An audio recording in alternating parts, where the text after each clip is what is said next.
En 2020, la Chambre de commerce et d'industrie de la Martinique avait publié une étude où on s'est rendu compte qu'il y avait un vrai retard au niveau de la digitalisation.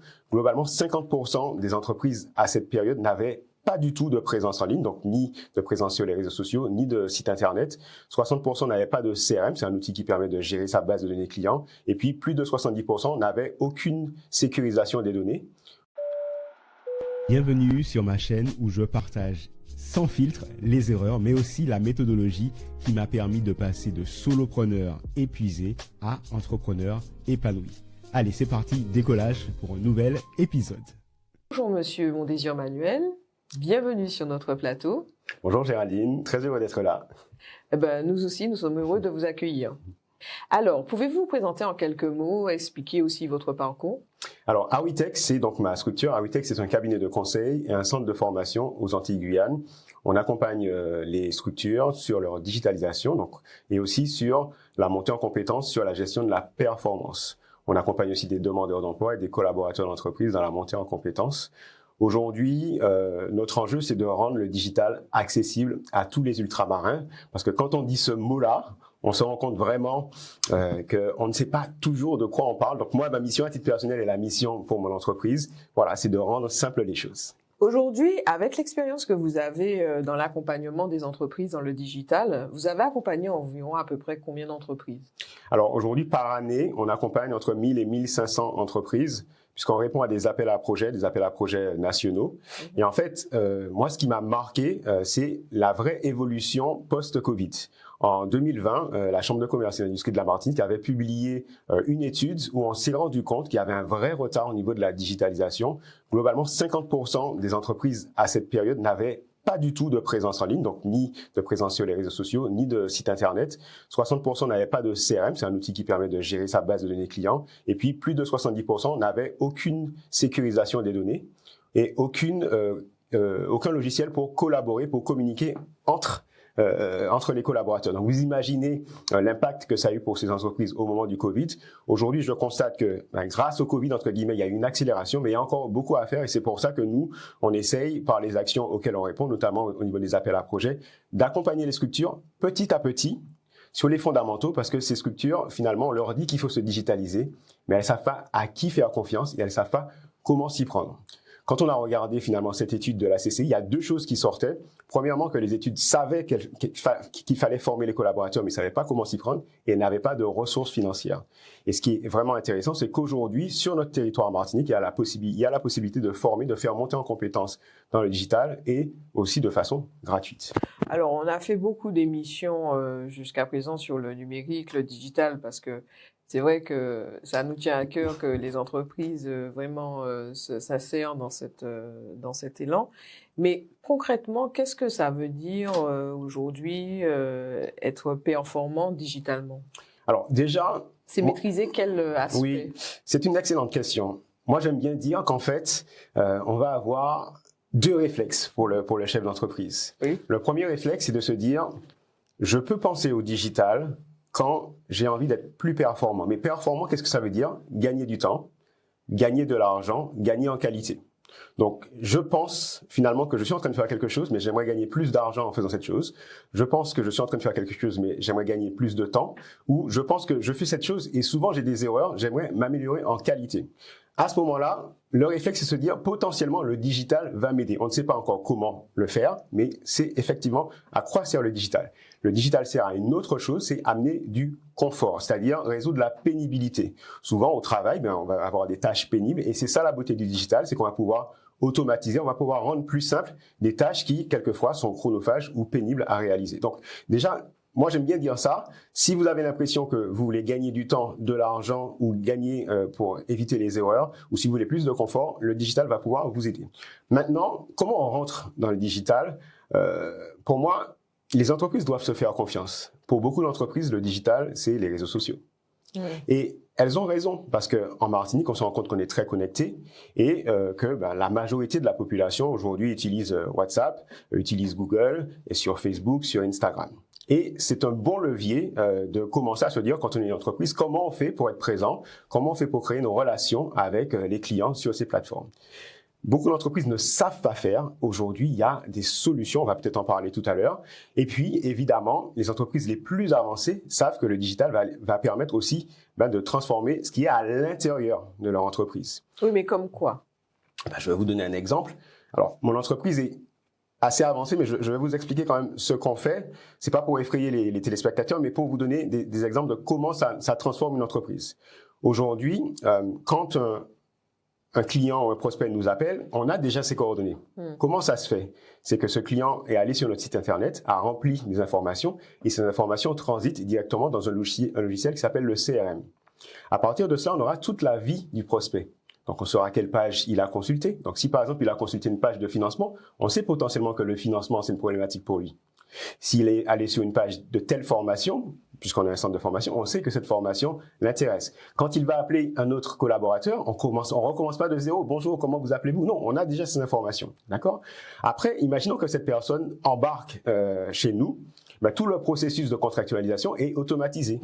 La signature, par exemple, la signature électronique, l'inscription à la formation, tout ça, ça va se faire de façon automatique. On va être notifié automatiquement. On va envoyer des emails automatiquement à toute notre base et pas à une personne, sauf que cette personne aura l'impression qu'on lui parle à elle. Et donc, moi, l'impact pour moi d'avoir mis tout ça en place, c'est que je pense que potentiellement, je devrais avoir peut-être 2 fois plus de collaborateurs, mais qu'en plus, ces collaborateurs me disent que finalement, moi, mon impact au quotidien, c'est de regarder là où ils ont des tâches qui sont rébarbatives et essayer d'apporter du confort. Voilà. Donc, là, on parle un petit peu du futur. Toutes les entreprises n'ont pas la possibilité de faire cela. Il faut qu'elles commencent par quelque chose. Mais c'est ça l'impact du digital. L'impact du digital, c'est vraiment au quotidien de permettre que vous alliez beaucoup plus vite sur la vente, sur la relation client, sur la logistique, sur les achats, etc. Voilà. Et la question qui revient souvent pour les chefs d'entreprise, c'est par exemple quelqu'un qui fait une activité manuelle comme un artisan. Tout à fait. En quoi la performance digitale peut l'aider? Alors, prenons le cas de la visibilité, par exemple. On va prendre un exemple hyper concret. Aujourd'hui, tout artisan, s'il est accompagné, s'il se forme, peut référencer son activité gratuitement. Aujourd'hui, moi, j'estime que près de 70% des structures n'ont pas fait cet acte gratuit. Vous allez, par exemple, aller sur Google, vous allez taper Google Business et vous allez pouvoir créer votre fiche gratuite. Un artisan qui fait ça va pouvoir faire que, par exemple, s'il est plombier, qu'il a appelé son entreprise plomberie Robert, etc., va faire que toutes les personnes qui vont rechercher un plombier Robert vont pouvoir le trouver. Qu'est-ce qu'on est en train de dire? On est en train de dire que cet artisan a, comme par magie, une force de vente qui travaille pour lui, qui n'a même pas rémunéré. Il a travaillé ce qu'on appelle dans le marketing son référencement local. Enfin, il va payer quand même quelque chose sur Google. Non, il ne va rien payer. Ça, c'est gratuit. Alors, effectivement, là, vous avez raison, c'est que on peut aussi décider qu'on va avoir des annonces payantes, mais le référencement local, il est gratuit. Comme je vous ai dit, vous tapez Google Business et vous renseignez votre fiche. Et effectivement, il y a encore des structures qui n'ont pas connaissance de cela, alors que nous, on sait qu'à Awitech, c'est potentiellement quelque chose qui nous génère des dizaines de milliers d'euros par an, rien que d'avoir fait ça. Un plombier va aussi pouvoir se dire que au lieu qu'un client l'appelle alors qu'il est en train de réaliser une prestation, il va pouvoir dire à un client, voici un petit site où tu vas pouvoir me faire part de ton problème. Et on arrive du coup à faire une différence entre le moment de la production où le plombier est en train de produire et le moment en fait où les clients expriment leurs besoins. Et soit, finalement, il va avoir peut-être sa femme, si c'est un homme, ou le contraire, qui va pouvoir traiter ses demandes, ou il va pouvoir traiter ses demandes après sa journée de travail. Mais ce qu'on explique là, c'est que, en fait, il récupère tous les clients qu'il aurait potentiellement perdus si, en fait, il avait mis son téléphone de côté pour traiter la commande. Donc, on peut avoir un certain nombre d'exemples comme ça. À titre personnel, j'ai accompagné, je pense bien, des centaines d'artisans sur des basiques. La fiche Google My Business qui permet de créer un site internet gratuit, quelquefois paramétrer un WhatsApp Business qui permet de répondre très rapidement à des clients avec des réponses toutes faites parce qu'on répond toujours les mêmes choses aux mêmes questions. Voilà. Rien que cela déjà, avec le fait peut-être d'apprendre à faire de la publicité de façon basique, vous avez déjà une vraie transformation. Moi, quand j'ai lancé Awitech, c'est sur ça que j'étais. Alors, évidemment, au fur et à mesure, on performe, mais rien que sur la visibilité, on peut travailler. Après, cet artisan, s'il est accompagné, s'il se forme, et je parlerai des formations qui existent sur le territoire et qui sont gratuites, il va peut-être se dire, effectivement, au lieu de noter les noms de mes clients sur un bout de papier ou sur un fichier Excel, etc., ben, je vais investir, et encore, il y a des outils gratuits, dans un CRM, un outil de gestion de la relation client. Il aura sa base de données avec tous ses clients. Peut-être qu'il va récupérer la date d'anniversaire pour souhaiter bon anniversaire Géraldine, vous vous rappelez, on avait travaillé ensemble, etc. Donc donc c'est tout ce travail de relation client qui va se faire petit à petit. Oui. Peut-être qu'il va investir aussi dans un outil, et d'ailleurs il sera bientôt obligé, puisque vous êtes expert comptable, vous le savez, pour la facturation. La facture électronique. Voilà, la facture électronique, effectivement. Il faut y aller petit à petit. Et c'est pour ça que souvent, quand les personnes me disent le digital, c'est les réseaux sociaux, et d'autres experts me disent non, c'est pas ça, je dis non. Il faut, en Martinique, laisser les gens aller dans ce qui est naturel pour eux, les accompagner déjà sur ces basiques, et après les faire évoluer. Une fois qu'ils vont voir l'effet de la visibilité, donc par exemple de la fiche Google My Business, on va pouvoir leur dire, ben, vous avez vu ça? Eh ben, on peut faire la même chose pour que vous n'ayez pas à vous déplacer pour que les clients signent des contrats. Vous pouvez faire la même chose pour communiquer avec votre expert comptable sans avoir besoin de vous déplacer, etc., etc., etc. Voilà. Mais quand même, on ne peut pas dire que la digitalisation d'une entreprise va permettre de remplacer l'aspect manuel d'une entreprise. Donc, il y a toujours ce temps de secrétariat.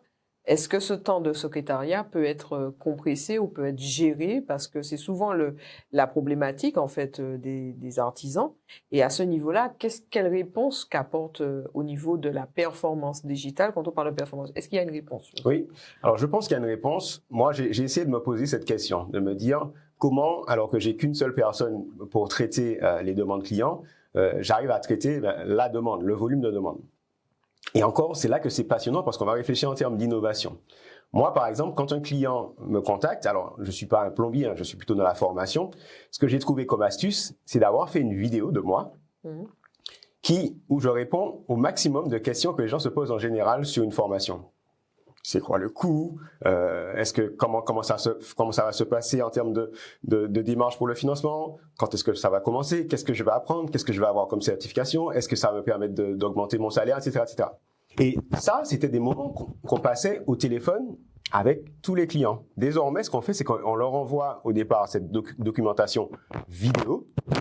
Pourquoi c'est génial? Parce qu'on est bien dans l'innovation, on est bien dans le digital, mais on est dans l'humain. Puisqu'ils me voient en train de leur expliquer la formation. C'est un premier contact, même si on est en distanciel. Et donc, ça leur permet comme ça, en fait, de pouvoir découvrir. Et quand ils nous appellent, tout ce travail d'échange de 30 minutes pour présenter qui on est, les questions qu'ils pouvaient avoir, il est déjà fait. Donc, on va pouvoir se focaliser sur leur projet. Et c'est comme ça que nous, on a réduit, juste pour terminer, nos temps avec les clients de 40 minutes à 15 minutes. Et donc, forcément, on arrive à traiter 2 fois plus de clients. Combien de temps consacre un client pour une présentation d'une prestation? Parce que le problème, c'est qu'on est dans une société où tout va vite, on veut tout maintenant. Donc, qu'est-ce qui fait qu'un client se dit qu'en regardant la vidéo, il aura la réponse à la question? Et combien de temps il est prêt à consacrer pour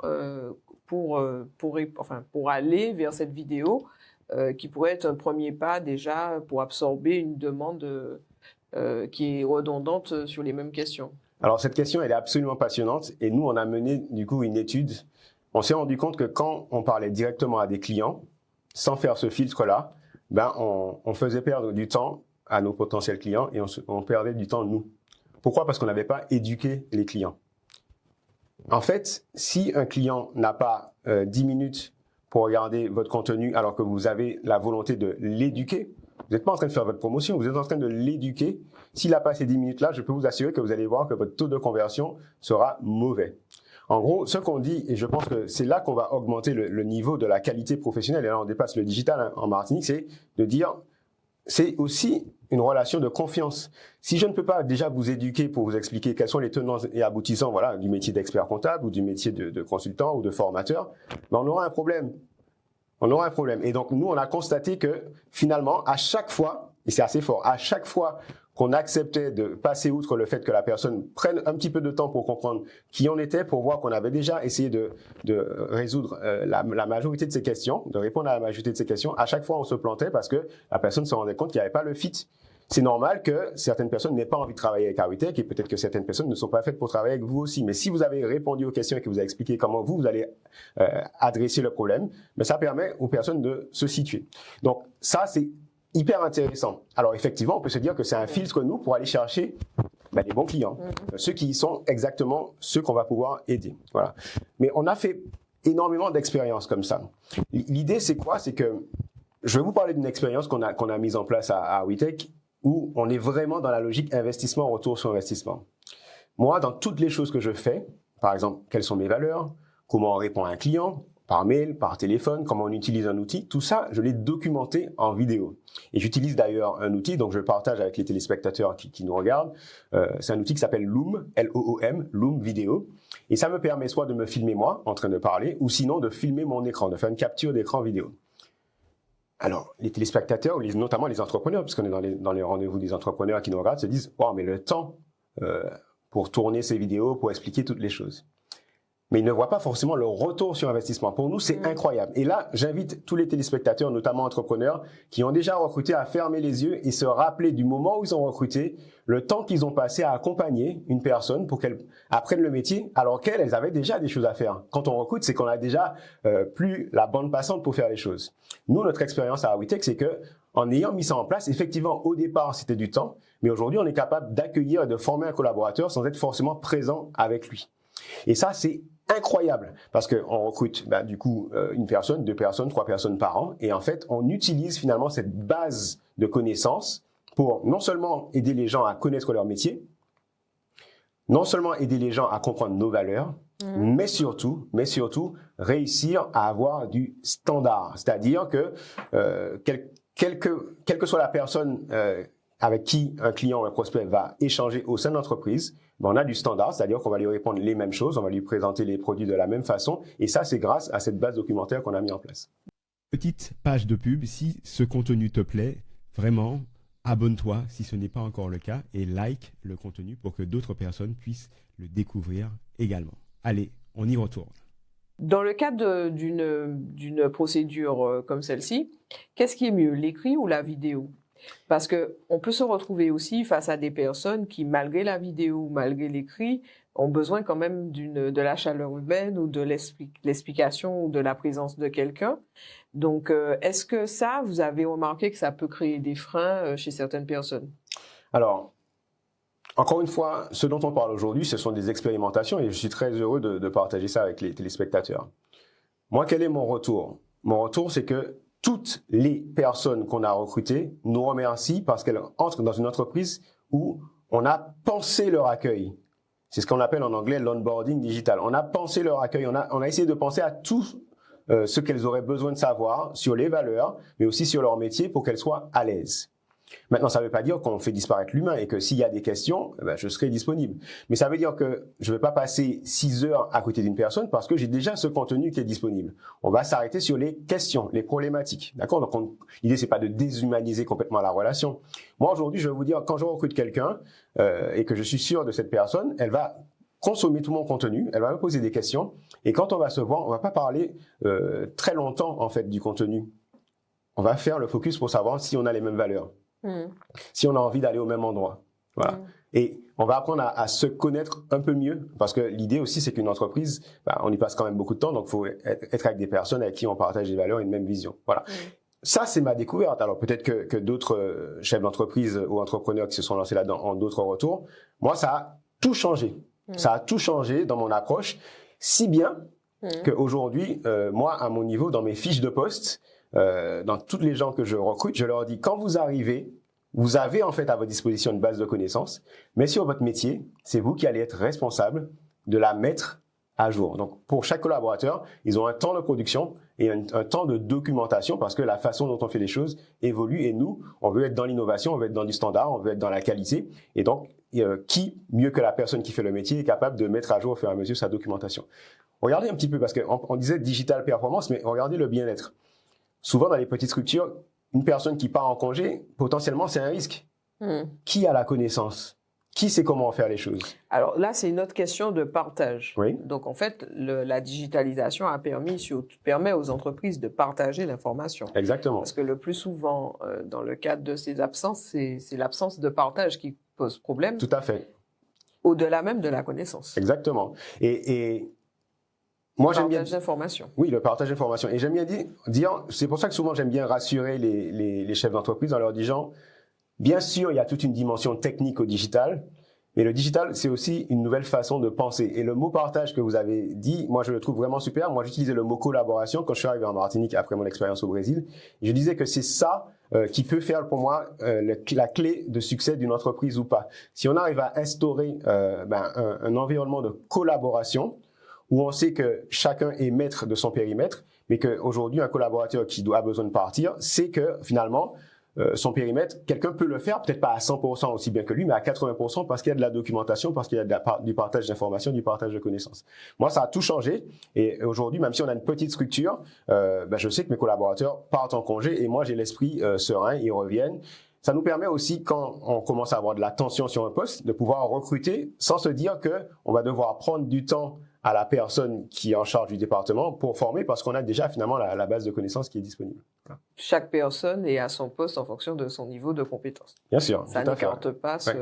Ouais. Mais cette question, elle est aussi passionnante. Moi, aujourd'hui, ma directrice des opérations, elle a un CAP esthétique.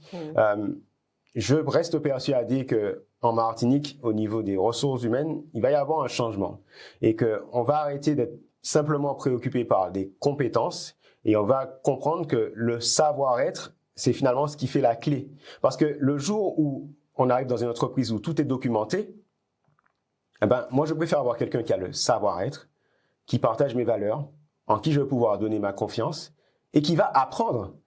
Elle ne va pas me mobiliser du temps parce qu'il y a toute cette base de connaissances. Par contre, elle va apprendre. Moi, je remarque souvent que les erreurs de recrutement que j'ai faites, ça a été sur des personnes avec qui, effectivement, il n'y avait pas de partage de valeurs, où il n'y avait pas finalement de partage sur le savoir-être. Sur les compétences techniques, même si on part de loin, on peut toujours y arriver. Sur le savoir-être, en fait, j'ai quand même l'impression que c'est des fois un petit peu structurel et qu'il y a des gens avec qui je m'entends et qui partagent ma vision et puis des gens avec qui je m'entends pas et qui finalement ne pourront pas s'intégrer dans la culture de mon entreprise. Comme quoi, on voit bien que la performance digitale est comme une pieuvre, en fait. Il y a tellement de sujets. Elle impacte beaucoup de sujets qui sont liés à l'entreprise. Mais alors j'avais une dernière question concernant l'aspect justement de suivi de la trésorerie d'une entreprise. Okay. Et je pense qu'on le dit pas assez. Et là-dessus, j'aurais aimé avoir votre retour sur les suivis qui sont possibles aujourd'hui en termes de performance digitale sur la trésorerie de l'entreprise, le suivi des règlements fournisseurs, le suivi des règlements clients. Qu'est-ce qui peut se faire aujourd'hui et qu'est-ce qui est accessible en termes de coûts? Ok, excellente question. Alors, encore une fois, disons aux téléspectateurs qu'il y a plusieurs passages, il y a plusieurs étapes, et il reste encore des entreprises qui sont pas du tout à l'aise et qui n'ont d'ailleurs pas du tout intégré, notamment des petites ou des très petites entreprises, de logiciels de gestion de comptabilité ou de facturation. Moi, ce que je trouve assez passionnant aujourd'hui, et il faut qu'on le dise aux entreprises martiniquaises, c'est que il existe aujourd'hui des logiciels, certains sont mis à disposition d'ailleurs par les experts comptables, qui permettent, entre guillemets, à l'entreprise de faire son travail. Parce qu'elle a été formée, elle peut du coup faire ses devis avec cet outil, elle peut facturer avec cet outil, et cet outil est en communication directe avec celui de l'expert comptable, qui peut donc récupérer des justificatifs aussi d'achat, etc., de façon logique. Moi, mon expert comptable est en Guadeloupe, en l'occurrence. Bon, j'ai pas besoin de prendre l'avion à chaque fois que je veux lui transmettre une pièce comptable. Ces outils permettent de suivre la trésorerie, ces outils permettent de suivre la performance par client, etc. Okay? Donc, il y en a un certain nombre. Aujourd'hui, ce qu'on constate, c'est que les experts comptables ont la main, et ça, c'est très bien. Je sais que la profession évolue aussi. Et ils sont, et vous d'ailleurs, parce que vous faites partie de cette profession, vous êtes dans ce rôle un petit peu d'accompagnateur, parce que, et notamment par rapport à cette facture électronique qui arrive, de toute façon, on va pas pouvoir y couper. Mais là où je trouve votre question intéressante, c'est que on y retire beaucoup plus. Comment fait un chef d'entreprise qui ne sait pas du tout où il en est en termes de trésorerie? Comment fait un chef d'entreprise s'il ne sait pas du tout où est-ce qu'il en est en termes de performance sur l'année? Ben, c'est ces outils qui lui permettent globalement de savoir et d'être plus serein, parce que quand on ne sait pas où on va, ben, on a cette pression, on a cette charge mentale qui nous occupe. Voilà. Et donc, au niveau des outils digitaux, il en existe aujourd'hui qui permettent d'améliorer et de pouvoir en temps réel donner une information au chef d'entreprise. Tout à fait. Alors, il y a beaucoup d'outils qui sont utilisés par des experts comptables. Il y a des startups qui se lancent en France. Alors, il y en a une qui est très connue qui s'appelle Penny Lane, par exemple. Mais il y a des outils de la place des experts comptables qui, par rapport à ces startups qui se sont lancées, se sont aussi améliorés. Pour moi, l'idée, c'est d'aller pas à pas avec les clients. Le Covid a aidé. À l'époque, les gens ne savaient pas ce que ça voulait dire le cloud, le fait de pouvoir mettre des documents dans un dossier partagé avec son expert comptable. Donc ça, on y arrive. Ne soyons pas trop pressés. Et c'est pour ça que j'aimerais pouvoir avoir l'opportunité de partager qu'aujourd'hui, il existe des formations qui sont accessibles sur le territoire Martinique gratuitement. Donc, il y a des choses qui existent. Les entreprises peuvent aussi se rapprocher de leurs OPCO, donc c'est ceux qui financent la formation.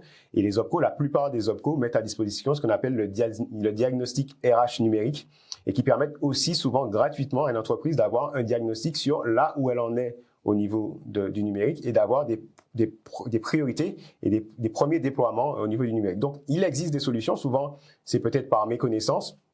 Je donne un petit site quand même, parce qu'il faut reconnaître que c'est super, le site Zetwal, ZETWAL.mq, que moi j'aime beaucoup. C'est un site qui est porté par Martinique Développement, où les entreprises vont pouvoir trouver énormément d'informations, notamment justement sur ces aides, sur ces programmes d'accompagnement à la transition numérique. Encore une fois, acceptons de dire que notre territoire est un peu en retard. Acceptons de dire que finalement, les entreprises ont, notamment grâce au Covid, accéléré cette transition. Les entreprises doivent d'abord travailler ce qui est le plus simple pour elles, la visibilité, que les clients les trouvent, que les prospects les trouvent. Et si elles ont des expériences réussies sur cela, elles vont se transformer aussi de l'intérieur, voilà, sur les outils de facturation, les outils de contrôle de gestion, les outils de gestion des relations clients, etc. Même maintenant, on en parlait un peu, le social, qui maintenant, on peut même faire des signatures électroniques. Ah oui, bien sûr. Ah non, mais pour nous, c'est extraordinaire. Pour nous, c'est extraordinaire. On n'a même pas parlé de l'intelligence artificielle.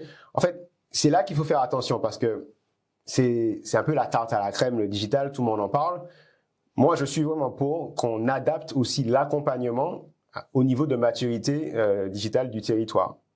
Et c'est très important que les collectivités, que les acteurs locaux, même si souvent on est tenté de faire ce qui se fait au national, acceptent de se dire, regardons quel est le niveau de maturité que l'on a et faisons les programmes qui ont du sens pour le niveau et accompagnons petit à petit les petites entreprises vers cette transition. D'accord. Bon, Monsieur Mondésir, je vous remercie. Merci de l'invitation, on a passé un bon moment. Bon moment. À bientôt. C'est déjà la fin, mais on se retrouve bientôt. Si tu as aimé, si tu as des questions, justement, pose-moi ces questions, mets-moi ces messages, mets-moi ces commentaires. J'adore échanger. Je réponds à tous les commentaires. Like le contenu, abonne-toi si ce n'est pas encore le cas. Et je te dis à très bientôt. Bye bye.